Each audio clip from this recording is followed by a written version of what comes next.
After 2 months of fighting, Ukraine was finally able to push Russian forces out of Urozhaine. It's day 536 of Russia's operation in Ukraine. Let's dive deeper.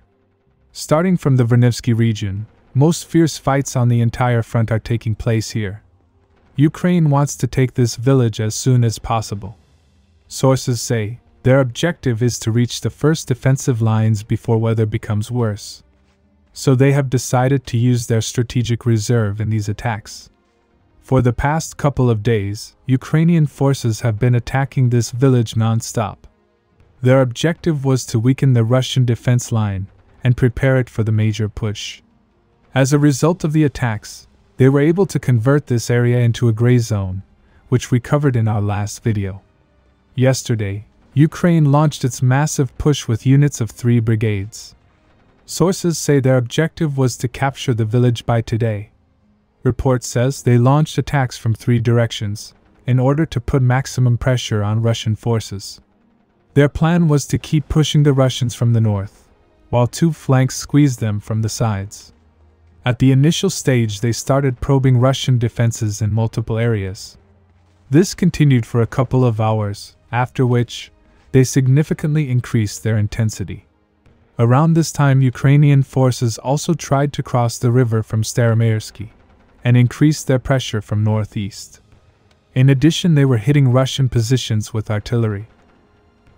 However, the Russians, sticking to their objectives, were holding their positions. In fact, they were able to repel most of the Ukrainian attacks with the help of artillery, mortar, drone, and sometimes aviation. Around this time, as the Ukrainian assault had almost stalled, so in order to weaken Russian defense, their aviation carried out a strike with JDM glide bombs. They struck 2 buildings located here, which were helping Russian forces in defense. As Ukraine was attacking non-stop and there was risk of suffering serious losses, Russian forces decided to withdraw to the southern part of the village. But Ukrainian forces kept on attacking. At that time, many sources started speculating that the village would be captured by morning. However, Russian forces were able to withstand the majority of the attacks.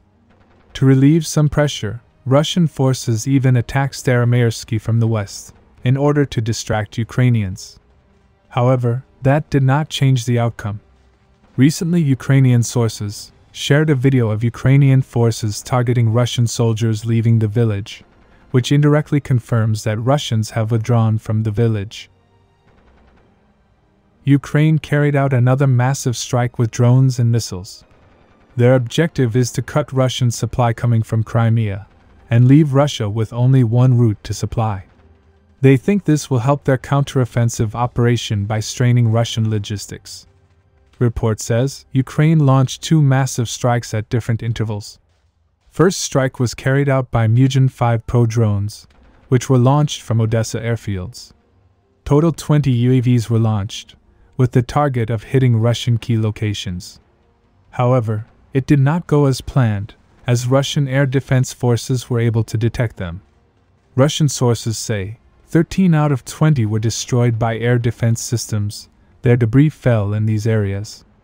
While 1 was destroyed by Su-30, around 130 kilometers west of Crimea, and the remaining drones were suppressed by electronic warfare. Overall, the drone strike did not achieve its objective.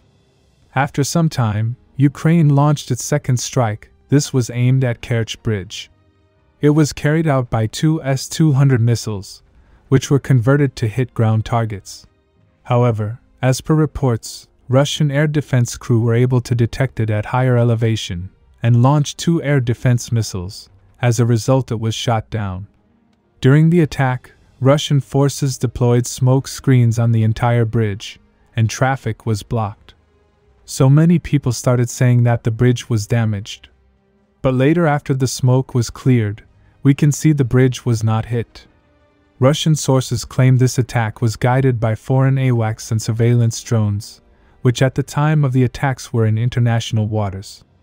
However, this info is very hard to confirm. Subscribe for more frontline updates. Let me know your thoughts in the comments down below.